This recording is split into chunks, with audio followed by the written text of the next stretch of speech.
Hello मेरी YouTube family. तो आप लोग कैसे हैं? उम्मीद करती हूँ अच्छे होंगे। तो फैमिली एक और नए वीडियो के साथ आ गई हूँ। ये वीडियो उन मेरी माता बहनों के लिए है जिनके पास बेटियां हैं, क्योंकि बेटियों को अपने जीवन में खुशियाँ भरना सब माँ चाहती हैं। तो इस वीडियो को पूरा देखिए, क्योंकि महाराज जी जो भी बात बता रहे हैं इस पर आप लोग ध्यान दीजिए, क्योंकि ऐसा करने से हमारे जीवन गुरु में जी के श्री चरणों पे नमन। जी गुरु जी, मैं दिल्ली से आया हूँ और मुझे आए हुए 1 महीना हो गया वृंदावन में। गुरु जी, कारण ये रहा कि मेरी जो धर्म पत्नी है मेरे साथ में है। ये छोटी छोटी गुरु जी हर परिवार में छोटी छोटी बातें होती हैं और अपने घर बता देती है। और हमारी जो सासू माँ है गुरु जी, वो उस बात का बतंगड़ बना के पेश करती है। और जब बात होती है मैं इससे कहता हूँ कि कम बात कर, लेकिन मेरे पीठ पीछे ये बात कर लेती है। और जैसी ही बात होती है गुरुजी बात का बतंगड़ बन जाता है। और गुरुजी बात का बतंगड़ ऐसा बना कि एक दिन मेरे ससुराल पक्ष से पूरे के पूरे गुंडे लोग आए और गुरुजी मेरे घर में टीवी तोड़ गए, मुझे पीट गए। और गुरुजी मेरे सिस्टर के बारे में अनाप शनाप बक के गए, मेरी फैमिलीज के बारे में अनाप शनाप बक के गए। गुरुजी मेरे पापा आर्मी से रिटायर्ड हैं, समाज में उनकी बहुत प्रतिष्ठा है, बहुत नाम है। गुरुजी मेरी सारी इज्जत, मेरे पिताजी की इज्जत गुरुजी पानी में मिल गई। मैंने दिल्ली छोड़ दी और मैं कभी गुरुजी दिल्ली में अपनी शक्ल नहीं दिखा सकता। मैं पेशे से योग शिक्षक हूँ। मैंने दिल्ली में केंद्रीय विद्यालय में योग कराता हूँ। गुरुजी मेरा सब बर्बाद हो चुका है, लेकिन मेरी धर्मपत्नी मेरे साथ है, इस बात का मुझे गर्व है। लेकिन गुरुजी मुझे ऐसा लगता है कि अभी तो ये बात नहीं कर रही है, लेकिन जैसे ही एक दिन इसकी अपनी मम्मी से अभी भी बात होगी, वैसे ही कहीं ना कहीं ये झूठा मुकदमा, गुरुजी बहुत कोशिश करी इनके घर वालों ने इसको कन्वेंस करने की, झूठा केस कर दे। बात कराओ। राधे राधे गुरुजी। क्या नाम है आपका? नेहा। तो आप अपने पति को क्यों पिटवाना चाहती हो? मैंने नहीं पिटवाया इनको। फिर आपके ससुराल मायके वाले तो आके पीट गए इनको। कौन थे वे जो पीटने आए थे? कौन थे वो? क्या लगते थे आपके रिश्ते में? बताओ बताओ, उनको ही बताने दो। कौन थे वो? चाचा और पापा थे, आए तो बात करने के लिए थे। हाँ, फिर बताओ बताओ। गुरुजी बात हुई, इसके चाचा ने मुझे फ़ोन किया और कह रहा नेहा से बात कराओ, आपने उसे मारा पीटा है। आप इनसे बात कराओ। बेटा देखो, पिता कब तक काम आएगा और चाचा कब तक काम आएंगे। तुम जरा जाके ससुराल अपने मायके में रहने लग जाओगी ना, तो 4 दिन बाद 10 दिन बाद तुम्हारी भौजाई, तुम्हारा भाई ताने मारने लग जाएगा। जी बाप जब तक जिंदा है तब ठीक है, पर एक दिन मरना तो सबको ही पड़ता है। जी। फिर कौन सी भौजाई रह पाई अपने, कौन सी ननंद रह पाई आज तक अपनी भौजाई के पास कि तुम रह लोगी? तुम्हारा भाई है? जी गुरुजी। तो भौजाई के साथ सदा गुजार लोगी जीवन? ताने मारेगी तुम्हारी भौजाई, आ गई अपने पति की तो हो ना सकी तो मेरी हो जाएगी, ऐसा ना बोले तो कह देना। बेटा नारी का पति ही सब कुछ है ना। तुम्हारे पिता ने तुम्हारा दान कर दिया, कन्यादान, अब तुम्हारा पति ही सब कुछ है।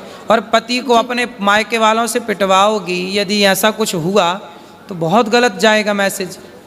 आप पति पत्नी दोनों खुश रहो, है ना। और आपको ना अपनी माँ, आज पता है जितने तलाक होते हैं, आप मानती हो इस बात को कि 95% तलाक लड़की की माँ की गलती से होते हैं। पता नहीं लड़की की माँ, लड़कियों से मोह भंग ही नहीं होता। जब इतनी बात करनी थी तुम्हारी माँ को तुमसे, तो फिर ब्याह ही क्यों किया? घर पे ही रखती अपने बात, दिन रात करती तुम बात, क्या दिक्कत थी? क्यों ब्याह किया फिर?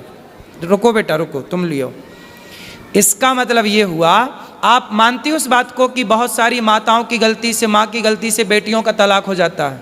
जी आप मानती हो? हाँ। उसमें से एक आप भी हो।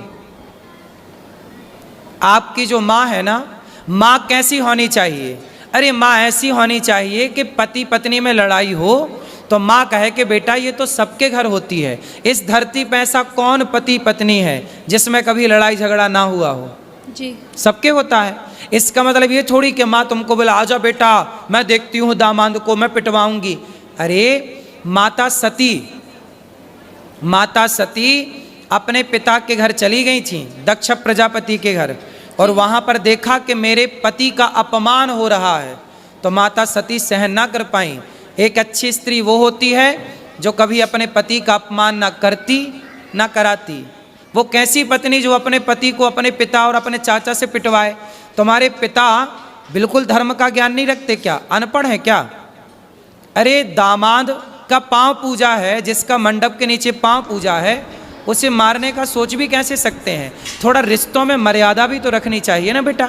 ऐसे थोड़ी गुस्साई तो हाथ किस पे उठा रहे हैं ये भी तो सोचना चाहिए। भाई दामाद के पांव पूजे जाते हैं मंडप के नीचे, चाचा ने भी पांव पूजे होंगे, और आज वो चाचा आके मार के चला गया, तुम्हारे कारण तुम्हारा पति पिट गया, तो क्या ये तुम अच्छी नारी का परिचय दे रही हो? ऐसे रिश्ते नहीं बेटा। देखो पति सर्वोपरि है। स्त्री के लिए बताओ, स्त्री के लिए माँ बाप भी सर्वोपरि है, माँ भी सर्वोपरि है, ठीक है, पर अब तो आपका विवाह हुआ तो पति सर्वोपरि है ना जी। फिर तो आपके पति के साथ आपके परिवार वालों ने सही किया कि गलत किया? गलत किया। फिर आपने बोला नहीं उनको? आपने बोला नहीं अपने पिताजी अपने चाचा जी को कि तुम्हें शर्म नहीं आई? कितने साल हो गए शादी की बात कराओ? 3 साल होंगे अभी 14 नवंबर को। 3 साल में ही पति को कुटवा दिया। गलत किया ना बेटा तुमने।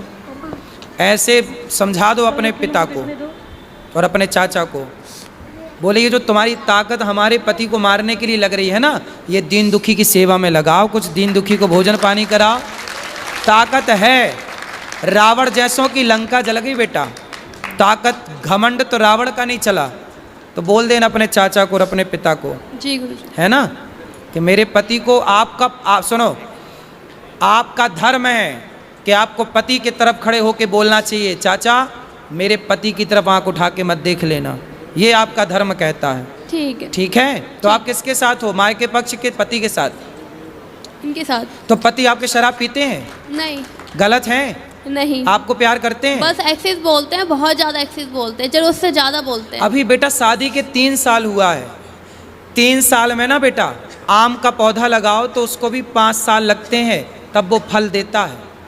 क्यों जी? आम का पेड़ कितने साल में फल देता है? 5 साल में। बेटा भी तुम्हारी शादी के 3 साल हुए हैं। शादी को थोड़ा मैच्योर तो होने दो, रिश्ते को पकने तो दो। जब पकेगा, जब एक दूसरे को समझोगे, अब तुमने उसे ऐसा करा दिया तो उसके अंदर तुम्हारे प्रति क्या श्रद्धा रहेगी?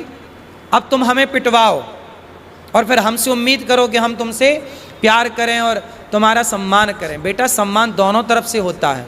जब तुम सम्मान करोगी ना तो हम भी करेंगे, और तुम हमें गाली दोगी तो फिर हमसे सम्मान की कामना मत करना। जी। ठीक है?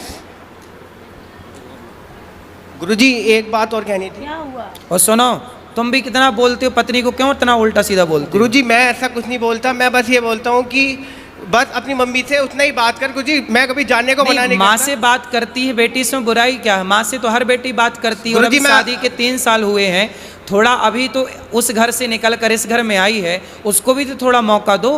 गुरुजी कॉलोनी में ये बोलती है कि मैं हिजड़ा हूँ। कौन बोलता है? इसकी मम्मी, और हमारी बच्ची हो गई, पूरी कॉलोनी में ये बोलती है ये दवाई खा खा के। गुरुजी पता नहीं क्या क्या बोलती है। गुरुजी मेरे को इतनी शर्म आती है कि मैं गुरुजी बता नहीं सकता। आप पूछो गुरुजी। क्यों बात कराओ?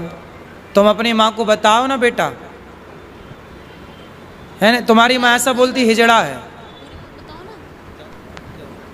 ये सब नहीं बोलना बेटा। माँ को समझाओ कि माँ तुम अपना काम करो। गुरुजी मैं आपसे एक बात पूछना चाहती हूँ कि क्या कोई माँ बाप ये चाहेंगे मेरी लड़की का घर टूट जाए? बेटा, कोई माँ बाप नहीं चाहते गुरुजी। बेटा बहुत माँ बाप की गलती से ही टूटता है, ये क्यों नहीं सोच रही हो? नहीं वो बात आपकी ठीक है, लेकिन वो नहीं चाहते। कुछ ऐसे रीजंस रहे हैं, कुछ ऐसी बातें रही हैं कि उनको ये स्टेप, मैं मानती हूँ कि ये चीज़ गलत थी, उनको नहीं करना चाहिए था, ये बहुत गलत था, लेकिन मुझे नहीं पता क्या सोच के उन्होंने ये किया। लेकिन आप इस बात से एग्री हो ना हो, 95% तलाक भारत में लड़कियों के माँ बाप की गलती, और माँ बाप अपनी बेटी को सही गाइड नहीं करते। कई बार क्या होता है मैं आपको बताऊं, जी पति पत्नी में लड़ाई होती है ना, जी। पत्नियां भाग जाती हैं मायके, फिर पति जी। फोन लगाता, अच्छा सॉरी हम अब तुमसे बात करेंगे, गलती हो गई, अब नहीं तुम्हें डांटेंगे, नहीं बोलेंगे। जी। माँ बोलती है नहीं, दामाद तो नाक रगड़ता हुआ आएगा तब भेजूंगी। अब दामाद आता है तो माँ फिर भी नहीं भेजती। अब बताओ ये माँ की गलती है? हाँ ये गलती है, ऐसी लेकिन बहुत माएँ हैं इस धरती पे।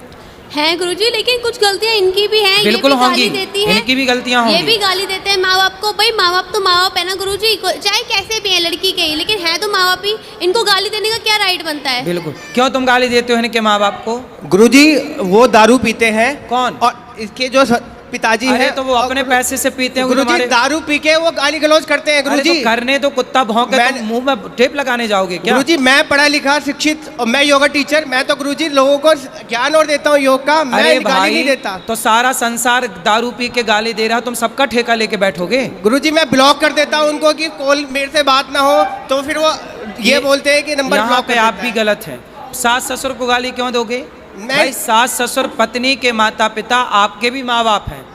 जितने आपके लिए आपके माँ बाप प्रिय हैं, ऐसे उतने ही उस लड़की के लिए उसके माँ बाप प्रिय हैं। इसलिए हर लड़की को अपने माँ बाप से प्यार है, हर लड़के को अपने माँ बाप से प्यार है। इसमें बुराई क्या है? और आप कौन होते हैं उनके माँ बाप को गाली देने वाले? नहीं गुरुजी मैंने कभी स्टार्टिंग में कभी कुछ नहीं बोला। वो फ़ोन करते हैं, बेटी से बात करा, मैं कराता हूँ, फिर दामाद से बात करा और एकदम से आप शब्दों का यूज करने लगते हैं गुरुजी।